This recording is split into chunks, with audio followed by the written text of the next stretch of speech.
Hi there, my name is Kerrie Hess and I'm an Australian artist, and I thought I would talk a little bit today about being an introvert with an art business, which is basically what I am, and I have a few tips for you if that sounds like you too. So the first one is batching content. If you are someone where it feels quite overwhelming to be in front of the camera, even in photos, let alone video, and that's something that it takes a lot of energy to build up to actually do that, and I can relate to that. I really suggest setting aside time to batch content. I think it's just that moment of getting into it that is the hardest. Once you're into it, then you can kind of keep going through it and get as much content as you possibly can while you're in that frame of mind of taking content. I do that myself. I try and take more than one piece of content at any time so that I have multiple pieces of content for multiple platforms. And I find that is less stressful than taking content every day because I have to kind of bring my energy up to create content in the first place. So that's really my first tip if you're an introvert with an art business.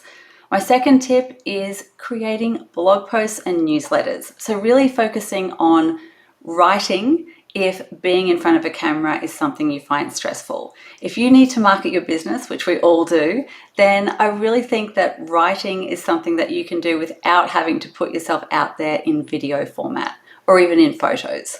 So writing a blog post, writing a newsletter, and sending those out on a regular basis is a really good way to market yourself and your work without having to be on video. You don't have to be on video. It's just one of those things I think a lot of artists in business feel like, I have to be on video and that's really stressful, so I just won't market my work at all.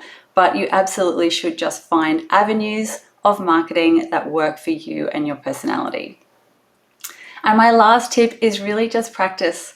Honestly, when your audience is small, it's actually the best time to throw yourself out there and practice being on video, perhaps doing the odd live, and know that not that many people are watching. And if they are watching, they are your core audience members anyway, so they're not going to be judging you. I feel like I've practiced my way into being okay with being on video now and even hosting live webinars. So I would really suggest that the sooner you start practicing, the better. And with time, you will build up some confidence and just get that little bit better each time.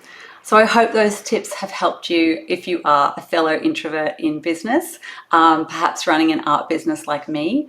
If you would like a really deep dive in being an artist in business, I have a new masterclass that has just opened, and all of the details are at the link below. And I would love you to be part of this masterclass. It's enrolling just once this year, and it's really for any creative who would love to create a side hustle or a full-time art business from their artistic talent. So please join me by enrolling below, and I'd love to be part of your art business journey.